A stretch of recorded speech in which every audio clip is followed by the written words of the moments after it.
let's dive into the Avata 360 today. I've been flying this drone quite a bit recently, basically every chance I get when the weather isn't rainy. I even borrowed a friend's controller to test out different control styles, including the drone mode, the TK remote, and a gamepad style controller. After trying all three, I can confidently say this is essentially a 3-in-1 drone experience.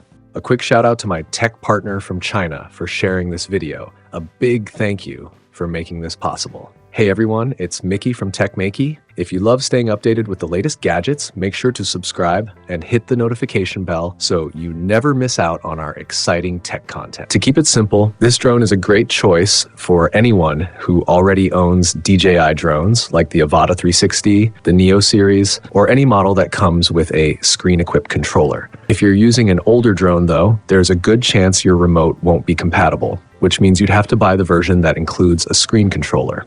But if you already have compatible gear like a controller or goggles, picking up just the drone is actually a really budget-friendly option. And the reason it feels like such good value is because the hardware setup is seriously impressive. You're getting a panoramic camera, basically the same setup found in the Osmo 360, along with a full drone transmission system and even a built-in 10G module. For the price, the overall performance to cost ratio is honestly outstanding. And I've got to give some credit to the competition here, because without that pressure, this drone would probably be priced well above $3,000. Now, after spending a few days flying it, let me walk you through the real-world experience. First off, as a standard drone using a screen-equipped controller, it feels fantastic to operate. It comes with full omnidirectional obstacle avoidance, which is exactly what you'd expect at this level. What's really unique is how it uses the panoramic lens as part of that system. This is the first time I've seen something like this, and it's a bold move. Definitely a strong example of DJI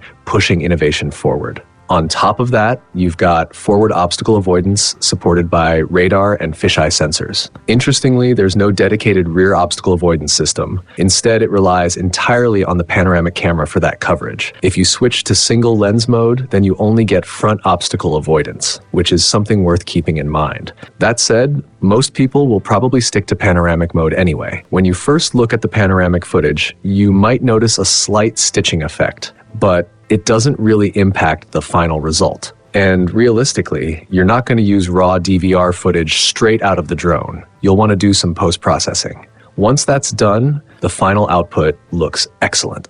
Another nice touch is the file transfer system. You can send footage directly to your phone even when the drone is powered off, which is super convenient. It also comes with over 40 gigabytes of built-in storage, so if you forget your SD card, you've got a solid backup. You can easily record anywhere from half an hour to nearly an hour of footage without any issues. Overall, as a drone, it performs really well. Of course, I'll get into the downsides later, but for now, the flying experience is genuinely fun. It offers forward obstacle avoidance, a range of intelligent tracking features, and it's especially great for capturing large-scale panoramic shots. It can even mimic the dynamic camera movements of racing drones, and in some cases go beyond that. Since it's a panoramic system, it can do things like extended inverted shots and mid-air rotations that traditional racing drones simply can't sustain due to physical limitations. That opens up a lot of creative possibilities. For clients or creators looking for unique perspectives, the panoramic capabilities here are genuinely exciting. As DJI's first panoramic drone, I'd say the overall execution is surprisingly polished. Performance-wise, it's also very powerful, arguably even stronger than the Avata in terms of flight. Battery life, however, is about the same as the Avata, which means it's not particularly long, but where it really makes up for that is charging. You get 100 watts fast charging and it can charge 3 batteries at the same time. The drone itself supports 65 watts charging as well. In comparison, the Avata only supports 30 watts on the drone, and its charging hub maxes out at 60 watts while charging just 1 battery at a time. So overall, this drone really feels like it's giving you everything it possibly can. It's seriously powerful. When you switch over to the motion sensing controller, the experience is actually a bit better than the Avata, mainly because of that panoramic view. While you're flying, you're not locked into one perspective.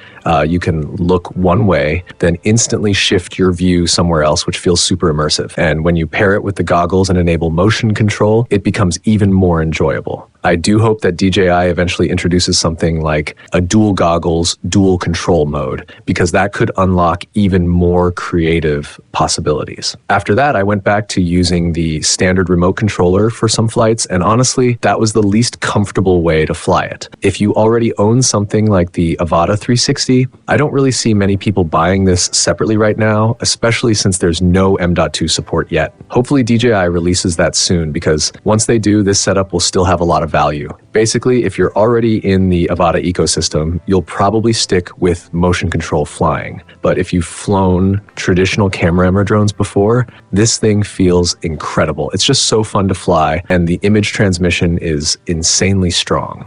The range is impressive, and the signal stability is on another level. Definitely a noticeable step up compared to the Avata, especially when using the remote controller. As for the G3 goggles, they're not quite as strong as what you get with some other drones. Right now, the setup still relies on the remote controller, but thanks to the extended visual range, it's incredibly capable overall. Of course, while enjoying all this, it's important to follow the rules. Always stick to local regulations, report flights if you're in restricted areas, stay within the 120-meter altitude limit, and avoid flying over crowds. Now that we've gone through the strengths, let's talk about the downsides. The biggest issue, which I briefly mentioned earlier, is that as a camera drone, it doesn't include a telephoto lens. A lot of drone users love that zoomed-in look with strong background compression, but you won't get that here. The only way to simulate it is by cropping, and that leads to a noticeable drop in image quality. In bright daylight, it's manageable, even usable for shots like filming from a car. But once you're in cloudy weather or low light conditions, the quality drops off pretty sharply. That's a major limitation, and it means this drone can't fully replace a traditional aerial photography drone. It's also missing features like time-lapse, which some users might expect. Another drawback is the post-production workflow. Creative editing isn't as flexible as it could be.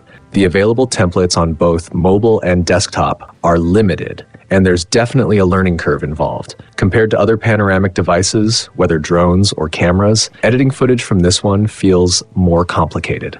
Lastly, I really hope DJI unlocks the full potential of the M.2 motion controller in the future, so it can truly deliver on that 3-in-1 concept. Right now, it's more like a dual-purpose device. You can use it either as a standard drone with a controller, or as an FPV drone with motion control, and both modes work well. One more thing to keep in mind is the lens cost. If you damage it in a crash, replacing it isn't cheap. The official price is over 100 yuan. That's pretty much it for this video. Thanks for watching, and I'll catch you in the next one. Bye.